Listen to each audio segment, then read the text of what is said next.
It is a truth universally unacknowledged that country houses ought not to sing. That is to say, one accepts the occasional draughty whistle, the sonorous creak of ancient timbers, and even when the weather is particularly perverse, the melancholy clatter of loose tiles against a leaded window. But for a door, an honest, well-bred oak-panelled door to burst into melody at the witching hour, is neither seemly nor, one suspects, entirely explicable by meteorology alone. It was this precise oddity that drew Lord Peter Wimsey to the Larches, a brooding Georgian affair outside the village of Wychbourne on the Wold, whose respectable ivy-clad façade concealed the usual harvest of petty rivalries, thwarted ambitions, and skeletons rattling cheerily in their ancestral cupboards. "I tell you, my lord," insisted the flustered Colonel Goodchild, his silver moustache bristling like an indignant hedgehog, "the blasted thing sang. I heard it with my own ears, a high, wailing note, like a choir boy being strangled." Lord Peter, sprawled elegantly in the Colonel's overstuffed drawing-room armchair, considered this pronouncement with the air of a man obliged to adjudicate the finer points of a minor heresy. A tendril of smoke from his Balkan sobrani curled upward, mingling incongruously with the heavy damask curtains and the scent of floor polish. "Colonel, in my regrettably extensive experience," he observed, "doors may creak, groan, shriek, protest, and, in rare cases, utter a low, sepulchral moan. But to sing, unless yours has been moonlighting at Covent Garden, seems, shall we say, a trifle rococo." Goodchild harumphed. "Well, Wimsey, I dare say you can scoff, but when a man finds his oldest friend lying stone-dead in the study and a door singing over his body, a fellow's nerves aren't precisely tuned for banter." Lord Peter's, eyes pale and disconcertingly keen, flicked across the room to where the late Dr. Desmond Gallivant lay in funereal state upon the Turkish carpet. A crystal decanter toppled nearby, and a smear of something dark, port, one hoped, staining the antique Aubusson. The corpse was an unremarkable one as these things went, a florid, heavy-set man with a crimson face and the unmistakable air of one whose liver had long ago thrown up the sponge. He appeared to have collapsed in the act of refilling his glass, a detail Wimsey noted with a faint upward twitch of one eyebrow. "And this— vocal portal?" Wimsey prompted. "Study door, on the stroke of midnight." Mrs. Gallivant heard it too, came running in her dressing gown. Damned undignified. Not precisely the hour for amateur theatricals unless the vicar's arranging a late harvest festival pageant. No scent of sulphur, no sudden eclipses. One has to be thorough, you know. Goodchild bristled. Dash. "It all, Wimsey. I'm not some credulous spinster spooked by a halfpenny novel. Of course not, and yet—" Wimsey rose, brushed an imaginary speck from his sleeve and crossed to the doorway. "Let's have a word with this recalcitrant bit of joinery. One feels it should explain itself." The study door was unremarkable, solid oak, mid-18th century, bearing the mellow patina of centuries of idle hands and officious knocks. Wimsey laid a long, elegant finger against the panel and pushed. It opened with the smooth, well-oiled motion of a butler's bow. No sound, no protest. He closed it, then opened it again. Nothing. "Curious," he murmured. "The dear thing appears to have lost its voice. Like most sopranos, reliable only at inconvenient moments." From the corridor a figure emerged, a small bird-like woman with reddened eyes and the unmistakable pallor of sudden widowhood. "My lord," she said tremulously, I don't know what's to be done. Desmond, and that awful noise, and I swear it sang, a dreadful high warbling thing." "Mrs. Gallivant," Lord Peter said gently, taking her cold hand in his, "I am dreadfully sorry. Death is an unconscionable bore at the best of times, and doubly so when accompanied by amateur ghost stories. But if you would be so kind, perhaps you might tell me precisely what occurred in your own words. Thus the scene was set, the stage arranged, and the players assembled. A dead man, a singing door, and a household trembling with unspoken tensions." Lord Peter's eyes glinted with the first stirrings of interest, like a cat scenting a mouse behind the wainscoting. "And tell me," he added airily as the others exchanged uneasy glances, "before we go further, is there, by any chance, a second decanter in the house? It would, he reflected, be an exceedingly dull affair if there weren't." The next morning dawned bleak and wind-tossed, a thin rain rattling against the window panes of the larches, like the insistent fingers of some spectral visitor, too polite to come in without an invitation. Lord Peter Wimsey, however, greeted the cheerless dawn with customary good spirits and an unusually fine omelette, having commandeered the services of the flustered cook on the grounds that one cannot reason on an empty stomach. "Well, Bunter," he observed, setting down his coffee cup with an air of crisp satisfaction, another charming example of English domesticity, struck low by an excess of port and, unless I'm mistaken, a regrettable deficiency in hinges. His manservant, the imperturbable Mervyn Bunter, inclined his head. A neat, precise man with a faint air of sanctified disapproval, Bunter treated crime scenes as a housekeeper treats an untidy parlour. Unfortunate, but to be put to rights. "Indeed, my lord, I took the liberty of examining the study door this morning. Perfectly sound construction, early Georgian, and in admirable repair. No sign of warping, cracking, or unorthodox mechanisms. Not a hint of illicit vocal training, eh? Disappointing. Well, the living must be interrogated while the corpse obliges us by keeping still." Accordingly, Lord Peter summoned the household one by one to the over-furnished drawing-room with its hunting prints and brass-knobbed fireplace. There, beneath the gimlet gaze of a seasoned amateur sleuth and his valet, the domestic life of the Larches began to gently unravel. First came Mrs. Pilbeam, the housekeeper, a gaunt, grim-jawed woman whose face suggested an intimate acquaintance with vinegar and moral rectitude. She maintained in tones of chilly virtue that Dr. Galavant had retired alone to the study at 10:30, as was his habit on such evenings, with a decanter and a copy of the Field. She herself had heard nothing untoward, being at that hour engaged in prayerful reading in her room. "An admirable occupation," murmured Wimsey. "Tell me, Mrs. Pilbeam, did the doctor customarily lock the study door when at work?" "He did, my lord. Always turned the key himself. Said it kept out nonsense. And did you observe whether it was locked last night?" "I did not, my lord." Bunter's pencil moved soundlessly over his notebook. Lord Peter smiled. "Ah, discretion and devotion, the twin virtues of British service. Very good, Mrs. Pilbeam." Next came Jenny, the parlour-maid, a slight pink-cheeked girl with eyes as wide and guileless as a startled rabbit.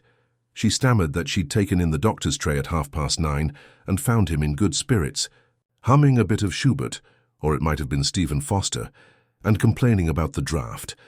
"Draught, eh?" said Wimsey. "Was the window open?"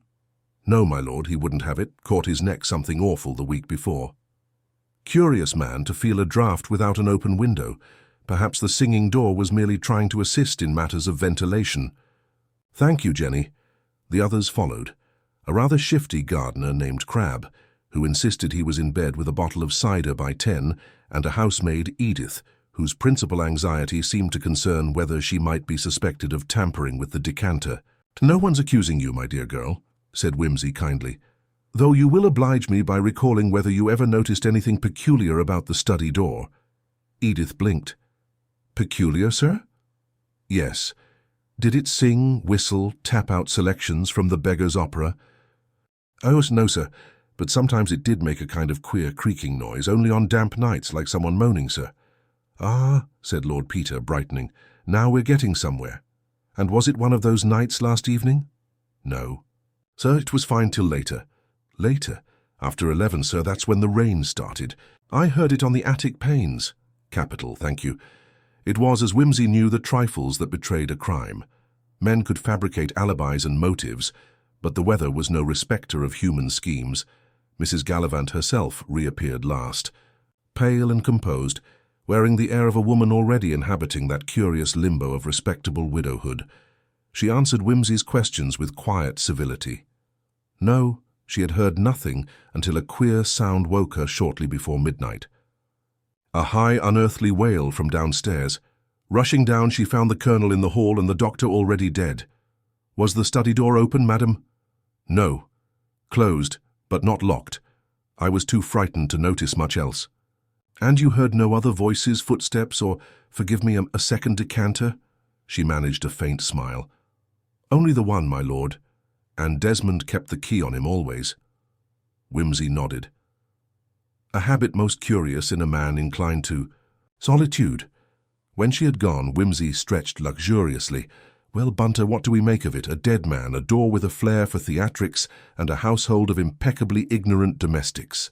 If I may say so, my lord, someone lies, indubitably. The question is which one and about what. Let us now take a turn about the grounds and interview the shrubberies. They too may have something to say. Thus the domestic tapestry began to fray at its genteel edges, and Lord Peter, whistling a fragment of Purcell, prepared to tug loose the next thread. It was shortly after noon when the local constabulary, in the person of Inspector Arbuthnot Blenkinsop, arrived to lend the comforting illusion of official competence. A man of bluff bulldog features and an unshakable belief in the virtue of the obvious, Blenkinsop approached the Larches as one might a moderately intoxicated badger, cautiously, but with a stout stick in hand. "Morning, my lord," he greeted, Whimsy doffing a weather-darkened trilby. "Unfortunate business, very sad. The doctor was a respected man hereabouts. Heart attack most likely, but there's the matter of that queer noise. Colonel Goodchild won't let it lie." "Good man," said Lord Peter amiably. "We British are at our best when refusing to let things lie. Though, between ourselves, Blenkinsop, the vocal talents of the woodwork are a trifle overstated." Blenkinsop cleared his throat. "I'll need to take statements, of course. Might as well start with the Colonel, though between you and me, my lord, there's a chap in the village who had more cause to dislike Dr. Gallivant than most. Bit of a local bad penny." "Ah," said Whimsy, perking up like a cat scenting sardines. "A rustic scoundrel? Delicious, do tell." The inspector grunted. "Name of Latham. Jonas Latham. Runs a taxidermy shop in the village. Ghastly. A place. Used to be Gallivant's patient, till he took up some queer ideas about mesmerism and animal magnetism, if you please. Blamed the doctor for his wife's death. Said the old man let her bleed to death rather than try some mystical mumbo-jumbo. Swore he'd be even with him one day, bit touched in the upper story, if you follow me." "Jonas Latham," murmured Whimsy. "Yes, that sounds admirably implausible. One must always pay attention to the man with an obvious grievance." Blenkinsop brightened. "That's my thought too, my lord. And what's more, he was seen near the Larches last night. Young Bobby Dawkins, the butcher's lad, swears he saw Latham skulking about by the back hedge at 11:30. 11:30, repeated Whimsy thoughtfully. A useful hour for skulking. And what, may one ask, is Latham's explanation?" The inspector shifted. "Claims he was out gathering herbs for a tincture. Cursed me up hill and down dale for interfering with his remedies." A tincture at midnight. One admires his devotion to botany. Though I might have supposed the flora of Witchbourne on the Wold would keep better hours. Well, Inspector, by all means haul the fellow in and give him a rousing third degree. But allow me to wager sixpence he's innocent." Blenkinsop bristled. "And why should that be, my lord?" "Because, dear Blenkinsop," said Whimsy, clapping him on the shoulder, "a man so extravagantly equipped with motive, opportunity, and eccentric habits invariably turns out to be guilty of something else entirely. Poaching rabbits, most likely." Despite this, Jonas Latham was duly summoned. He appeared at the Larches a scant hour later, a wiry, ferret-faced man with unkempt hair and a surly expression, clutching a weather-stained sack that gave off an unspeakable odour of formaldehyde and long-deceased weasels. He regarded Lord Peter with a mixture of suspicion and contempt. "Come to gawk at the village lunatic, have you?" he snarled. "Well, take your fill." "So I have nothing to say to meddling busybodies."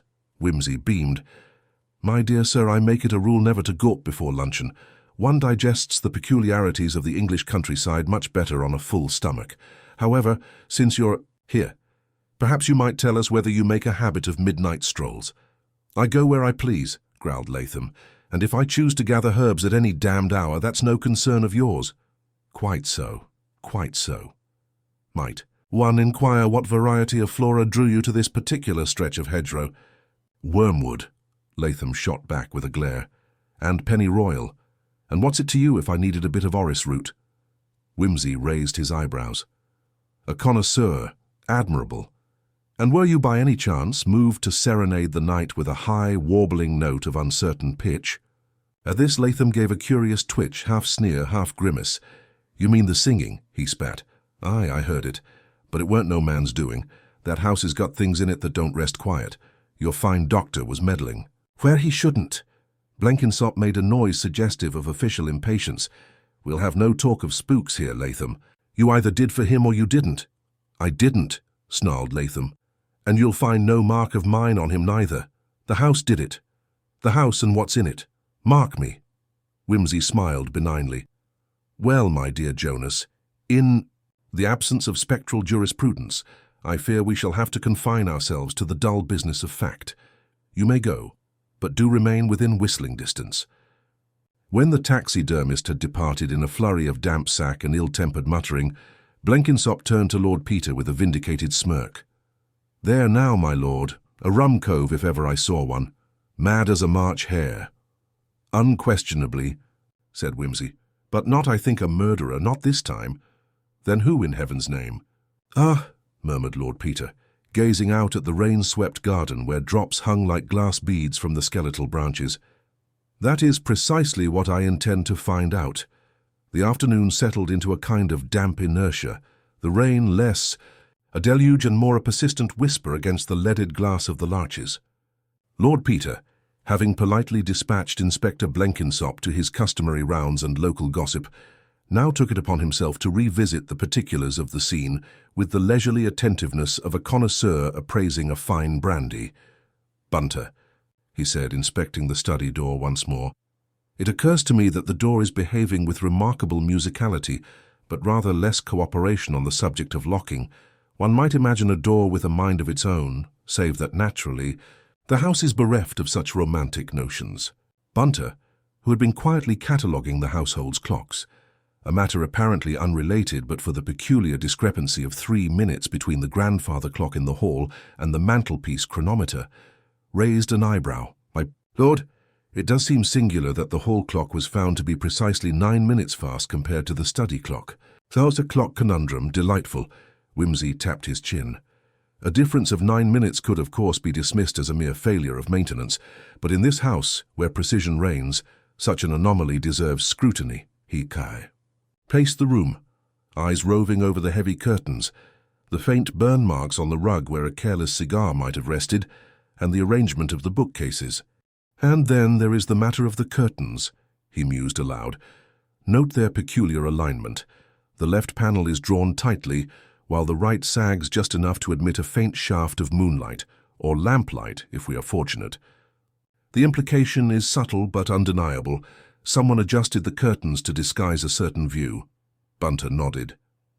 The window by the eastern wing was reported shut and locked, but the latch appeared to have been tampered with. Indeed. And our good doctor was most particular about security, was he not? Yet this window, though ostensibly sealed, allowed a curious draught and apparently the elusive singing door's voice. Whimsy smirked. One must always question the veracity of locked doors and closed windows. They are the fortresses of secrets. At this moment Mrs. Pilbeam, summoned yet again by a discreet knock, re-entered bearing a small silver salver. "My lord, I found this in the drawing-room near the fireplace," she said, laying it on the table. "The salver." The following morning dawned with a pale, hesitant light that seemed reluctant to disturb the lingering shadows in the corners of the larches. Lord Peter, having taken a modest breakfast in the study, set about the task of reconstructing the events of the previous evening with the methodical patience of a watchmaker, inspecting a delicate movement. "Bunter," he began, stirring his tea with the faintest trace of a smile, "have you by any chance had a chance to compare the household clocks again? One is struck by the notion that time might be the one true witness to our mystery, if only it were not so flagrantly inconsistent." Bunter, who had maintained a ledger of each clock's setting over the course of the morning, produced a small sheet of paper with neat entries.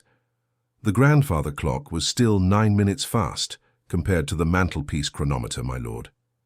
The kitchen clock, however, lagged 5 minutes behind the mantelpiece. The hall clock and the study clock are nearly synchronized, though the study clock's minute hand seemed to hesitate, as if resisting the passage of time. Whimsy raised an eyebrow. "A clock that hesitates.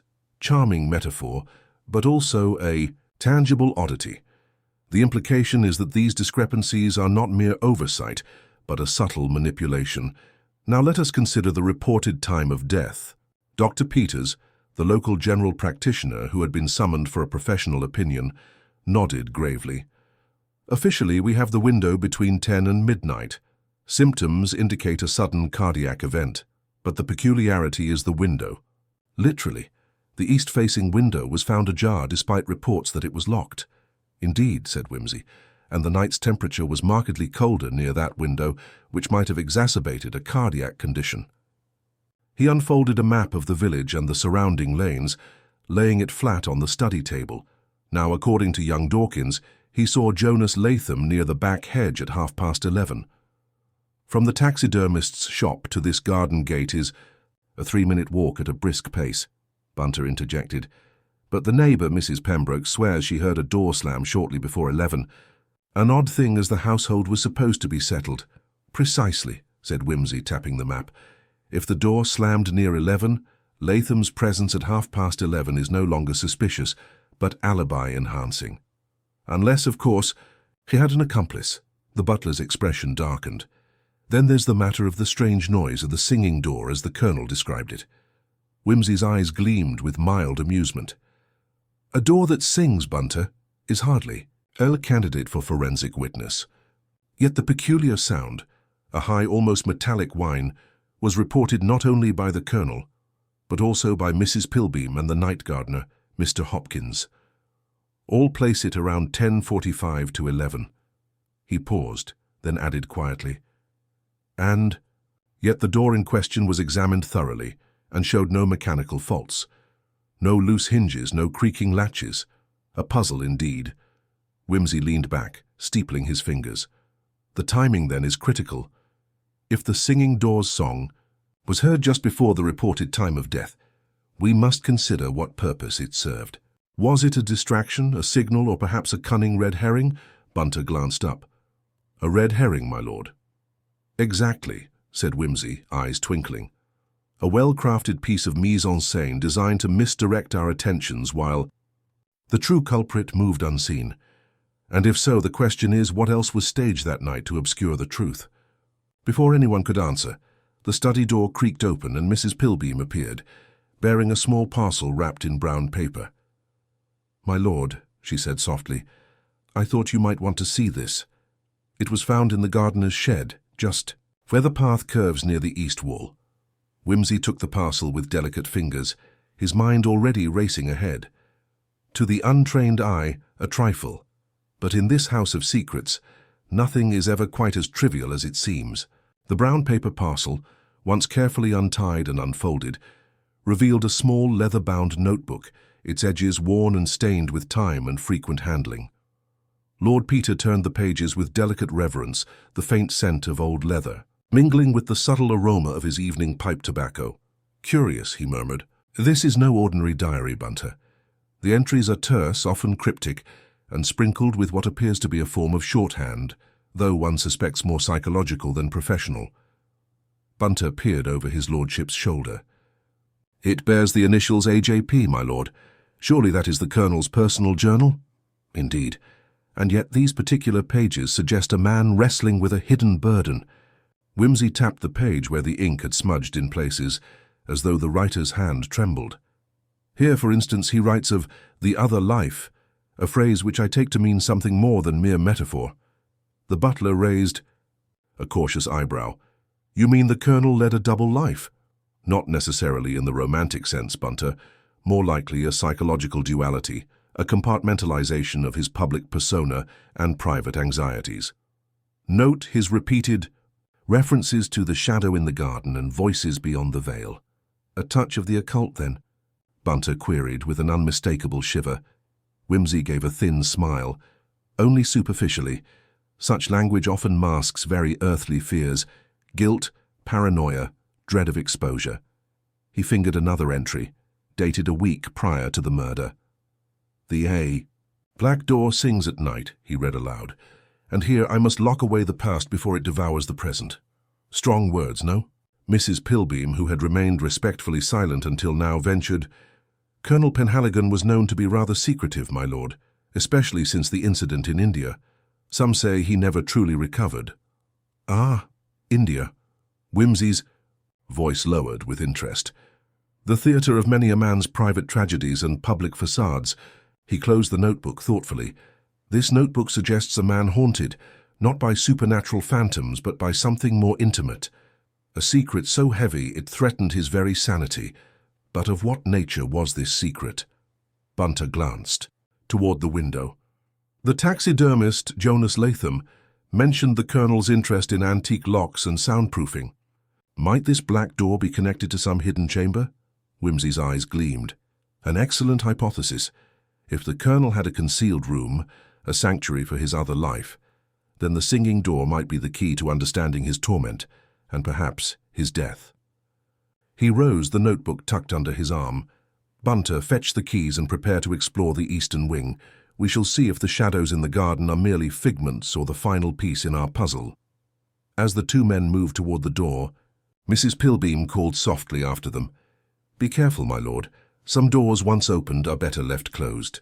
The eastern wing, usually left to the quieter hum of servants' footsteps and the occasional scurrying of mice, greeted Lord Peter and Bunter with a tangible stillness that suggested even the air was holding its breath.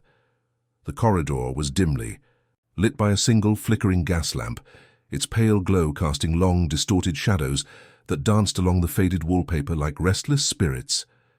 Wimsey's fingers hovered briefly over the polished brass doorknob of the black door before turning the key with a deliberate slowness that belied his impatience.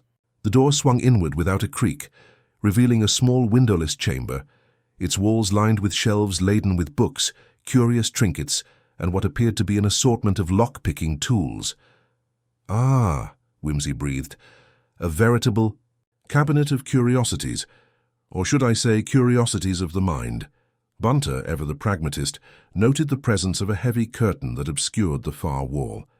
Drawing it aside, they found a narrow iron grille, behind which lay a tiny alcove filled with what looked like a collection of notes and folded letters.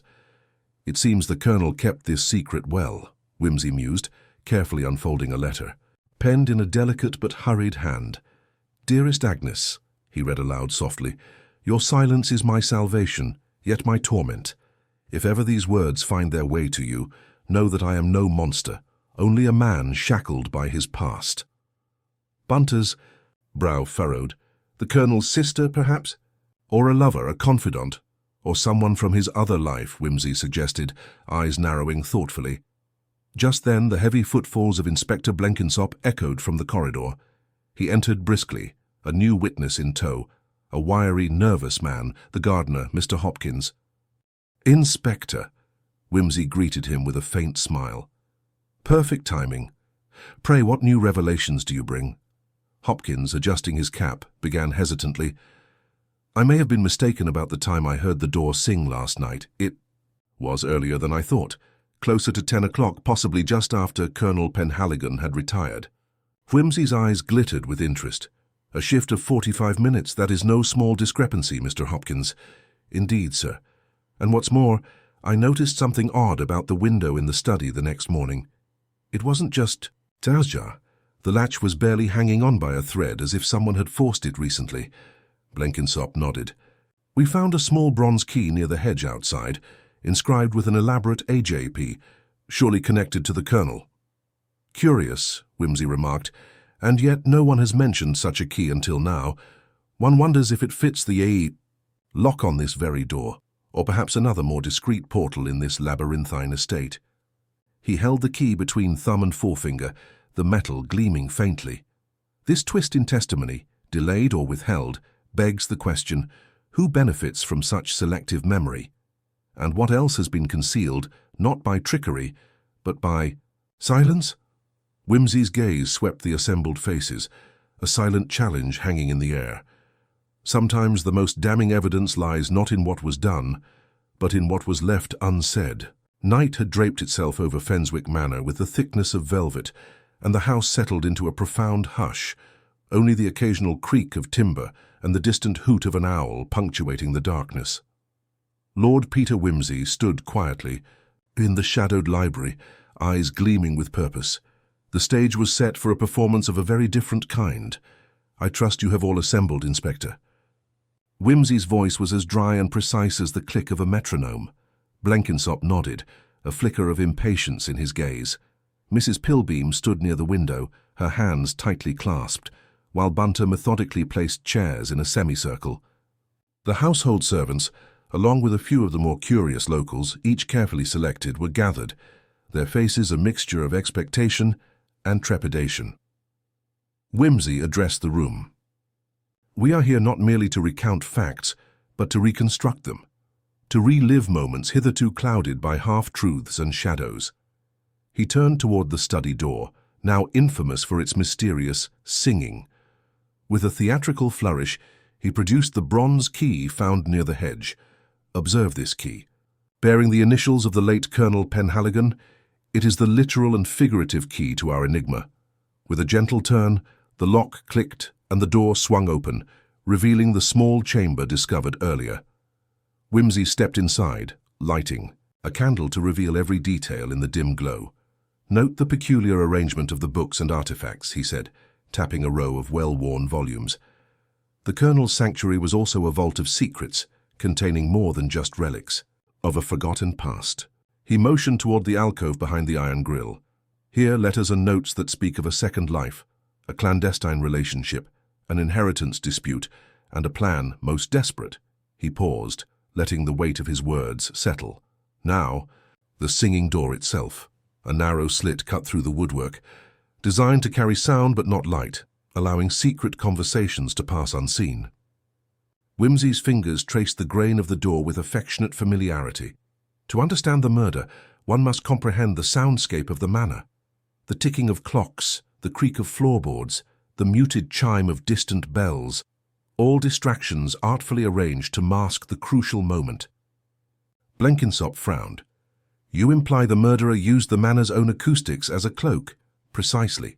The door's singing was a byproduct of this orchestration, a deliberate signal or a miscalculation, depending on one's perspective." Whimsy turned sharply, his gaze locking on a single figure in the room. "Now let us test the alibis and reconstruct the timeline, minute by minute, before the night's fatal climax. For in the quietest moments, truth reveals its most haunting melody." A subtle shiver passed through the assembly, the air thick with anticipation. The final act was about to unfold. The room had fallen into a hush so complete that one might have fancied the very walls were holding their breath. Lord Peter Whimsy, standing tall and imperious, surveyed the assembled company with that unmistakable glint of ironical amusement beneath the veneer of aristocratic composure. He held in his hand the bronze key, now a talisman of revelation rather than mystery. "Ladies and gentlemen," he began, voice calm yet commanding, "it has been my privilege to accompany you through this labyrinth of shadows and whispers. And as with all such labyrinths, the exit is not a matter of brute force but of delicate unpicking." His gaze rested momentarily on Inspector Blenkinsop, who nodded grimly, poised to follow Whimsy's lead. "The essential puzzle, as we have seen, revolves around the singing door, a curious appellation for a mechanism that is, in fact, a cunning acoustic contrivance. This door, with its slit and sound passages, served as a conduit for secret communication. But more importantly, it was the scene of a most carefully orchestrated deception." He paced slowly, finger tapping his chin in that habitual gesture of contemplation. The Colonel, as we now understand, was ensnared in a web of duplicity far thicker than mere inheritance disputes or clandestine lovers. His secretary, Miss Agnes Pembroke, a lady of singular intellect and resolute purpose, wielded the key not only literally but metaphorically. A murmur rippled through the room, quickly silenced by Whimsy's raised hand. "Miss Pembroke's alibi, as you know, was meticulously crafted, yet a single detail betrays her. The clock in the study, misaligned by a precise 5 minutes, a seemingly trivial discrepancy that masks the true time of the Colonel's demise." He turned to Miss Pembroke herself, who stood pale but unflinching. "The singing you heard, Inspector, was not the lament of a haunted door, but the sound of a concealed mechanism, an old phonograph concealed within the paneling, playing a looped recording designed to cover the fatal act."